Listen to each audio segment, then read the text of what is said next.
Bismillahirrahmanirrahim. Elhamdülillahi Rabbil alemin. Vessalatu vesselamu ala eşrefil enbiya vel murselin. Nebiyyina Muhammedin ve ala alihi ve ashabihi ecma'in. Rabbi şahli sadri ve yessir li emri. Vahlul uqdeten min lisani yefkahu kavli. Allahümme allimna ma yenfa'una ve enfa'na bima allamtana ve zidna ilma ba'd. Aziz kardeşler, Peygamber sallallahu aleyhi ve sellemin hayatı barədə yazılmış El-Lu'lul Maknun fi Sirati el-Nebiyyil el-Ma'mun. Əmanətkar Peyğəmbərin həyatı barəsində gizlədilmiş İnci kitabının tədrisinə davam edirik. Yəni qısaca olaraq Peyğəmbər sallallahu əleyhi və səlləmin sirası barədə yazılmış kitabın tədrisinə davam edirik. Biz kitabın müqəddiməsində xatırlayırsınızsa, yəni keçən dərslərdə ümumi olaraq həm sira elminin əhəmiyyətindən danışdıq, sonraki dərsdə də Ərəb yarımadasının İslamdan öncəki halı barədə danışdıq və şeyxin gətirdiyi növbəti mövzu Rasulullah sallallahu aleyhi və səlləmin mövludundan öncə, doğulmazdan öncə, doğulana qədər olan hadisələr barədə növbəti fəsil gətirir. Burada birinci təbii ki, Peyğəmbər sallallahu aleyhi və səlləmin nəsəbindən başlayır. Onun nəsəbi gəlir və bunun Peyğəmbər sallallahu aleyhi və səlləmin nəsəbini hər kəsin öyrənməsi, bilməsi, yəni Peyğəmbər sallallahu əleyhi və səlləmə olan hörmətindəndir. Yəni o qədər faydasız, lazımsız insanların adını əzbərləyirik. Lakin Rasulullah sallallahu əleyhi və səlləmin o pak, o şərəfli nəsəbini əzbər bilmirik. Və onun nəsəbi, Peyğəmbər sallallahu əleyhi və səlləmin nəsəbi yer əhli içində ən şərəfli, ən xeyirli nəsəbdir. Və bütün nəsəblərdən, hətta bütün Peyğəmbərlərin nəsəbindən ən ali nəsəb onun nəsəbidir. Və bunu belə, onun düşmənləri belə buna şahidlik ediblər. Necə ki, Rasulullah s.ə.v başçılara, o zamanında olan hökümdarlara məktub göndərəndə, Roma hökümdarı olan Herakla məktub göndərir, İslama dəvət edir və Herakl da öz adamlarına deyir ki, bu Muhammed kimdir? Ərəbdir. Yəni, bunun qövmündən, bunun dilində danışan insanlar şəhərimizdə, ölkəmizdə varsa, gətirin, soruşaq onun haqqında. Gətirirlər. Həmin vaxtı Əbu Süfyan radiyallahu anh İslamı qəbul etməmişdi. Müsəlman deyildi. Peyğəmbər sallallahu əleyhi və səlləmə qarşı ədavət bəsləyirdi. Lakin Heraklın hüzuruna gətirirlər. Herakl oradan o suallar verir. O suallardan biri olur ki, onun sizin içinizdə olan əsli, nəsəbi necədir? Əbu Süfyan deyir ki, o bizim içimizdə ən hörmətli əsl nəcabətə sahibdir. Ən hörmətli. Yəni bunu Rasulullah s.ə.və düşmənçiliyi olmasına rağmen bunu etiraf edirdi. Heç onun əsl nəsəbinə dil uzada bilməyib. Allah azə və cələ onun əslini, əsl məsəbini qorumuşdur. Və Peyğəmbər s.ə.v-in nəsəbi Adnənə qədər, Mə'd bin Adnənə qədər sabitdir və bu alimlərin ittifaq elədiyi bir nəsəbdir. Hansı ki, o nəsəbdən sonra zikr edəcəyik. Alimlərin icma etdiyi bir miqdardır. Yəni 22 babasının adı alimlərin icması ilədir. Adnəndən sonra isə Adnən İsmail ibn İbrahim aleyhisselamın övladındandır. Yəni onun sülaləsindən gəlib Adnən. Amma Adnənlə İsmailə qədər olan sabit deyil, sünnədə sabit deyil. Ona görə də alimlər zikr edəndə həmişə sünnədə sabit olan alimlərin icma etdiyi nöqtəni zikr edirlər ki, o da Muhammed ibn Abdillah ibn Abdülmuttalib ibn Həşim ibn Abdülmənəf ibn Qusay ibn Kilab ibn Murra ibn Ka'b ibn Lu'ey ibn Ghalib ibn Fəhr ibn Malik ibn Nadr ibn Kinana ibn Xuzeymə ibn Mudrikə ibn İlyas ibn Mudar ibn Nəzər İbn Ma'd ibn Adnən. Peyğəmbər sallallahu əleyhi və səlləmin nəsəbidir. İnşallah dərsdən sonra yazacağım, hamınıza yazılı şəkildə verəcəm. Gələn dərs hər kəsdən dərsdən öncə bir əzbər soruşacağım nəsəbi. Hər kəs bu nəsəbi əzbərləyib gəlir inşallah. Və Hafiz bin Kəsir rahimehullah buyurur ki, Adnənə qədər olan nəsəbdə ixtilaf yoxdur. Və bu həm mütəvatir olaraq, həm də icma ilə sabitdir. Və Allah Azə və Cəllə öz Peyğəmbərinə sallallahu aleyhi və səlləm ən xeyirli əsrdə seçib və ən təmiz qəbilədən seçib və ən təmiz yerdən seçib. Belə ki, sallallahu aleyhi və səlləm öz qövmünün içində nəsəb baxımından ən şərəflisi, ən hörmətlisi, ən əzəmətlisi idi.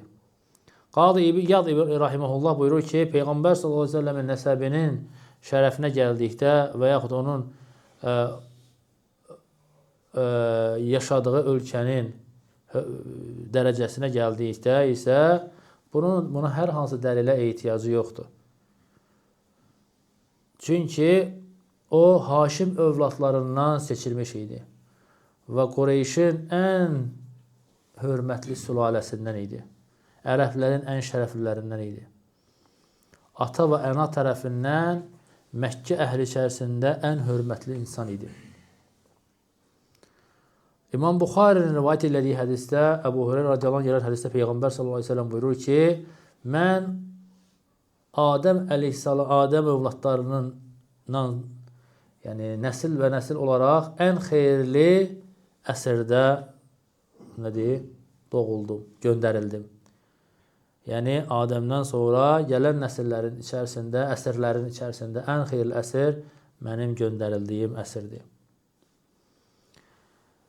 İmam Müslimdən gələn hədisdə isə Vasilə ibn Əsqa radiyallahu anh gələn hədisdə Peyğəmbər sallallahu aleyhi ve sellem buyurur ki İnna Allah istafa kinanətən min vələdi İsmail. Allah İsmail övladları içərisindən Kinanəni seçdi. Vastafa Qureyşən min Kinanə. Və Kinanənin övladlarından da Qureyşi seçdi. Vastafa min Qureyş bəni Həşim. Qureyşdən də Haşim övladlarını seçdi. Vastafani min bəni Həşim. Və Haşim övladlarının içindən də məni seçdi. Rasulullah sallallahu aleyhi ve sellem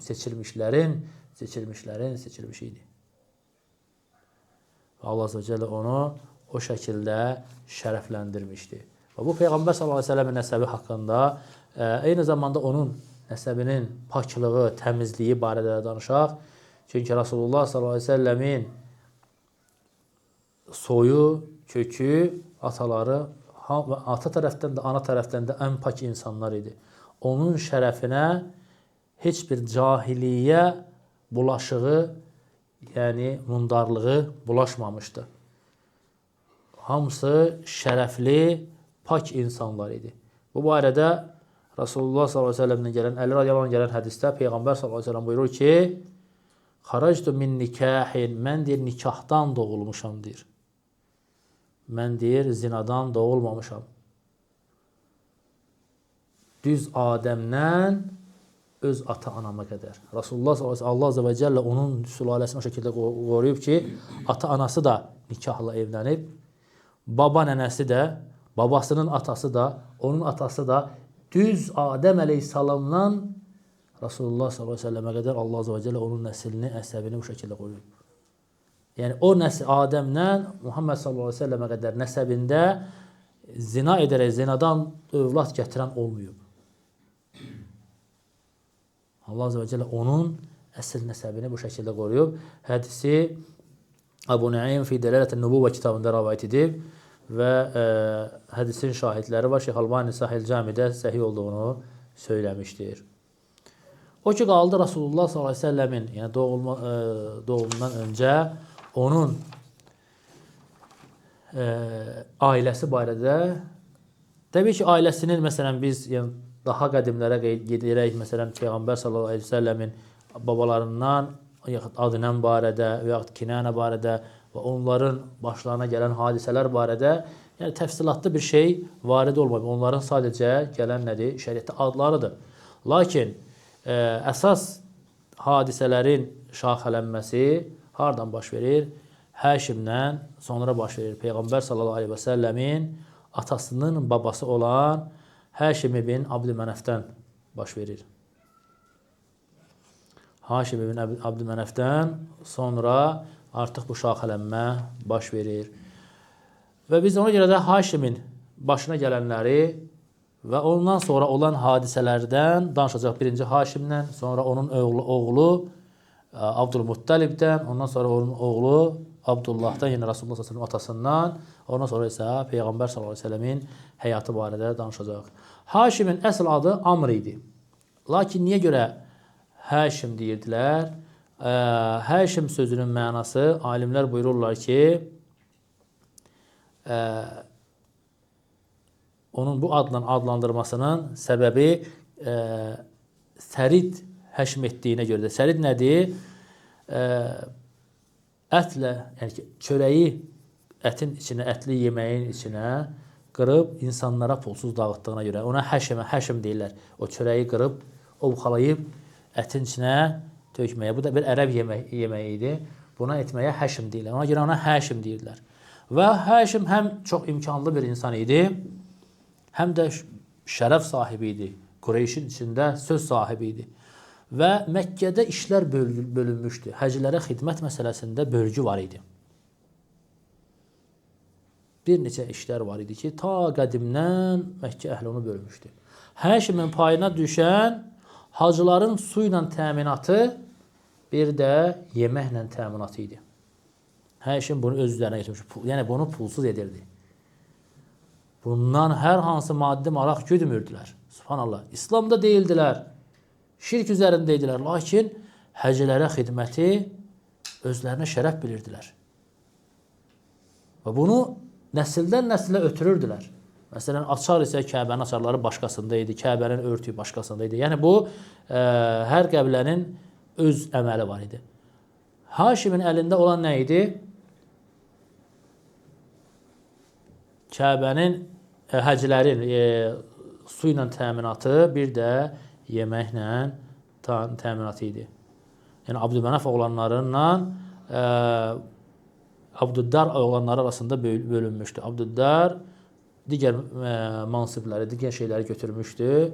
Abdülmənaf oğlanları isə, yəni onlardan Həşim saydığımız iki şeyi üzərinə götürmüşdü. Və o həm öz qövmünə, həm də həclərə yemək yedizdirərdi. Və ilk dəfə Məkkə əhlinə yay və qış səfərlərini təşkil edən kim olur? Həşim olur. Allah Quranda təala buyurur, nədir? İləfi Qureyş, İləfihim rihlətəş-şitəi vəs-sayf. Rihlətəş-şitə, qış və yay səfərləri. Aslında Quranda da buna işarət var. Və birində Şama, birində isə Yəmənə gedərdilər. Yəni bunu niyə edirdilər? Çünki Məkkəlilər, Məkkədə əkin yox, biçin yox, heç bir şey yox idi. Məkkəlilərin qazancı, əsas qazancı Məkkədə qurulan bazarlardan idi. Hacılar gəldiyi zaman orada qurulan bazarlardan qazanırdılar. O bazarların da inkişaf etməsi üçün ticarət etmələri lazım idi. Kənardan mallar gətirməsi lazım idi. Onların Şama gedib, yaxud Yəmənə gedib, ora mal aparıb orada satmaq və oradan da başqa şeyi gətirib Məkkədə satmaq və bunun üzərində ticarətlərini qururdular. Və dediyimiz kimi o həclərə tərviyə günündən öncə, yəni Zilhiccə ayının 8-dən öncə başlayırdı həclərə yemək yedirtməyə. Mina günlərində, tərviyə günündə, Arafa günündə, Müzdəlifədə, Mina günlərində onlara çörək, ət, bal, həmçinin halva, sonra xurma və bu kimi yeməkləri yedirdirdi, onlara su paylayırdı və başlayırdı Məkkənin ətrafında quyulardan su daşıtdırırdı. O daşıtdırıb suları həclərə çizir. Çünki Zəmzəm suyu qapanmışdı. Zəmzəm suyu yox idi. İbrahim Aleyhisselamın açdığı su sonradan bir müddət sonra Qureyşlərin xətası üzərindən, Qureyşin üzərindən olan bir təhlükə səbəbi ilə Haşimdən illər öncə olub bu hadisə. Deyilənə görə ora qızıllarını və s. Quyuya batırıblar və quyunun ağzını qapadıblar və su da kəsilib. Yəni Zəmzəmin çıxması dayanmışdı həmin dövrdə. Zəmzəm suyu çıxmırdı. Və ona görə də o su kənardan daşıyırdı və bu şəkildə də həclərə xidmət edirdi. Və Haşim sonradan bir gün Şama ticarət üçün səfərə çıxır. Haşim barədə dedik ki, Haşim kim idi qardaşlar? Haşim kim idi?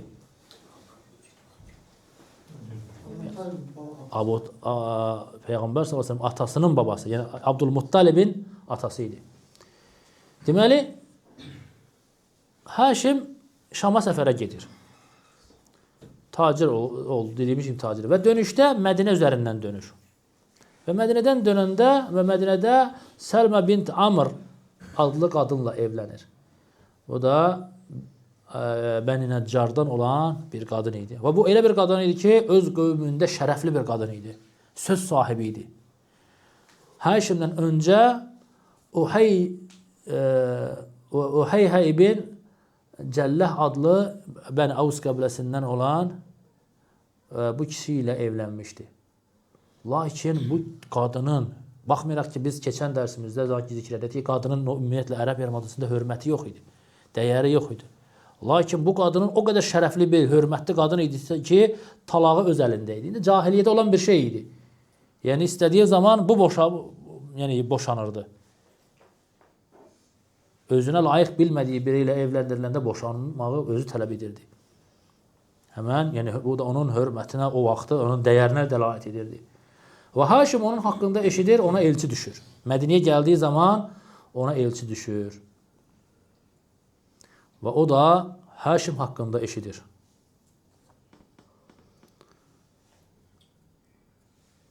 Və onun əsli, nəsəbi haqqında, əsl nəcabəti barədə eşidir və Haşimlə evlənməyə razılıq verir.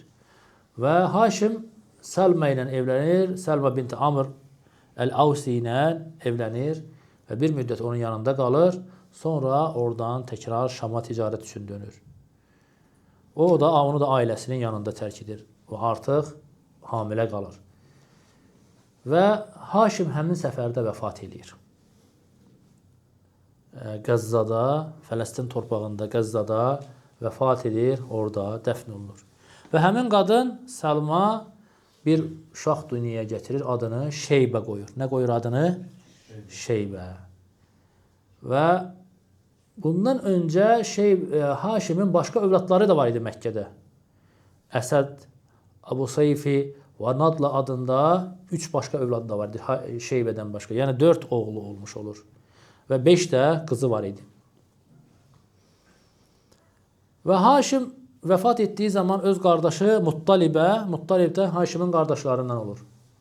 Muttalibə vəsiyyət edir ki, Məkkənin həclərin su ilə təminatı və həclərin yeməklə təminatı məndən sonra sənin üzərindədir.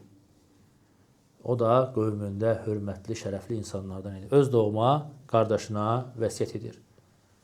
Və ona görə, onun əl açıqlığına görə ona fayd deyirdilər. Bir axan, bir bulaq kimi, bulaq deyirdilər.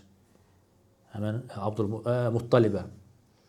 Və Şeybə Mədinədə təbii ki, atasız yetim olaraq böyüyür. Təxminən 13-15 yaşlarına çatanda bunun səsini Muttalib eşidir. Və onu almaq üçün Mədiniyə gəlir. Gördüyü zaman atasına necə bənzədiyini görür və gözlərindən yaş axır. Yəni, öz qardaşı Həşimə bənzədiyini görür. Və ona bahalı Yəmən paltarı geyindirir, mininin arxasına mindirir. Lakin Şeybə deyir ki, öz əmsinə, mən deyir, anamın izini olmadan onu tərk edib gedə bilmərəm. Anam izin vermədikcə mən onu tərk edə bilmərəm. Və Muttalib gəlir, anasının yanına izin istəyir, yəni qardaşının, yoldaşının, həmən Səlmənin yanına izin istəyir ki, oğlunu Məkkəyə aparıram. O deyir, xeyr, mən izin vermirəm. Və Muttalib deyir ki, mən buradan Şeybəni almadan dönməyəcəm.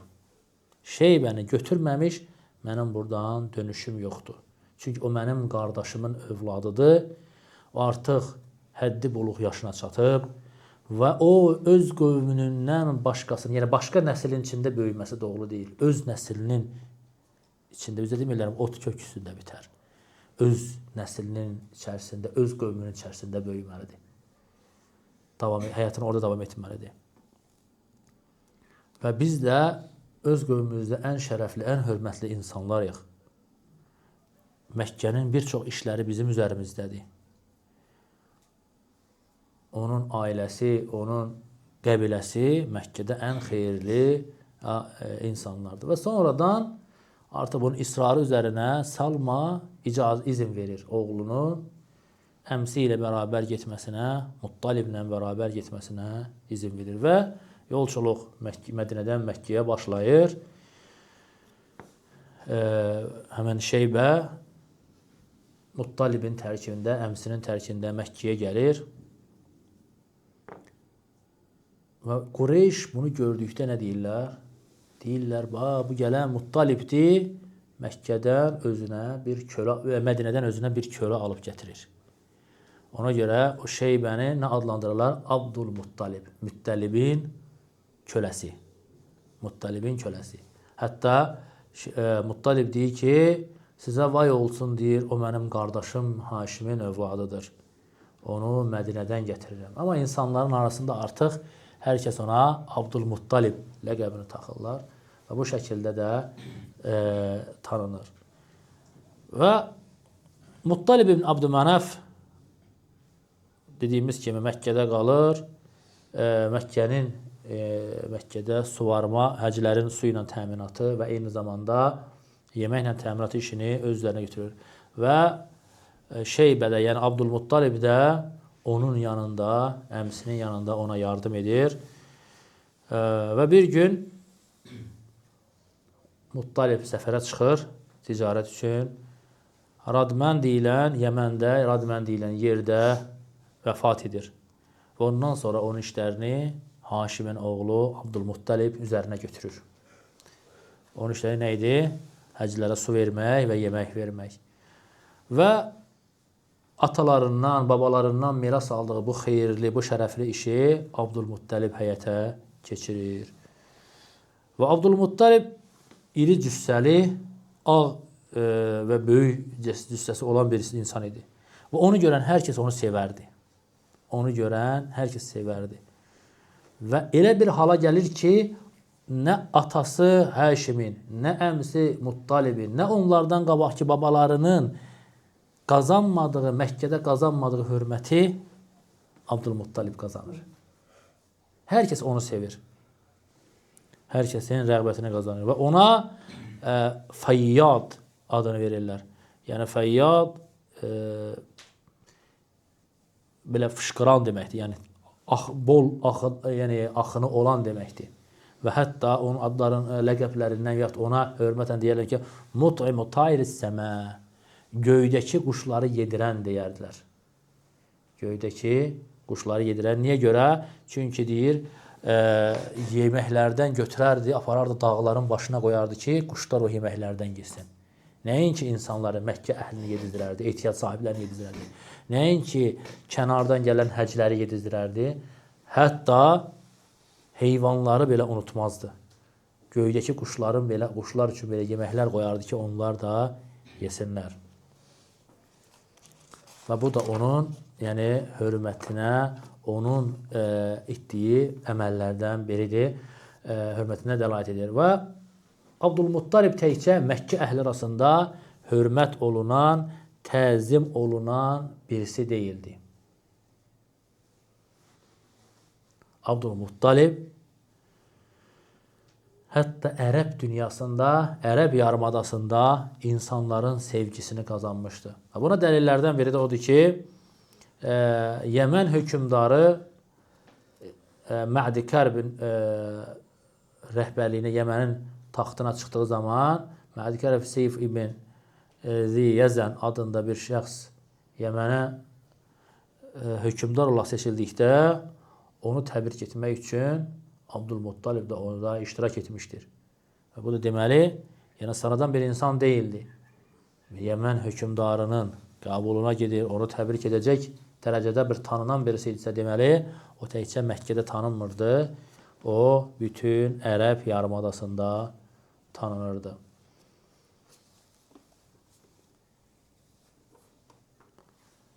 Və bundan sonra şeyx gətirir ki, Abdülmuttalibin həyatında olan önəmli hadisələr, o hadisələr də 3 dənə məşhur hadisədir Abdülmuttalibin həyatında olan. Birincisi Zəmzəm suyunun çıxarılmasıdır. İkincisi məşhur fil hadisəsidir. Üçüncüsü də Abdülmuttalibin oğlanlarından birini kəsməyə nəzir etməsidir. Və bu üç hadisənin hər üçünü ayırmaq istəmirəm. İnşallah bu üç hadisəni də gələn dərsimizdə Allahın izni ilə ətraflı izah edəcəyik. İnşallah bunu da gələn dərsimizdə saxlayaq. Allah azə və cəllə istəyirəm ki, bizi eşidib faydalananlardan eləsin, eşidib yaxşısına tabi olanlardan eləsin. Subhanakallahum bihamdik, əşhədu ən la ilahe illə əntə estəğfiruka və etûbü ileyk.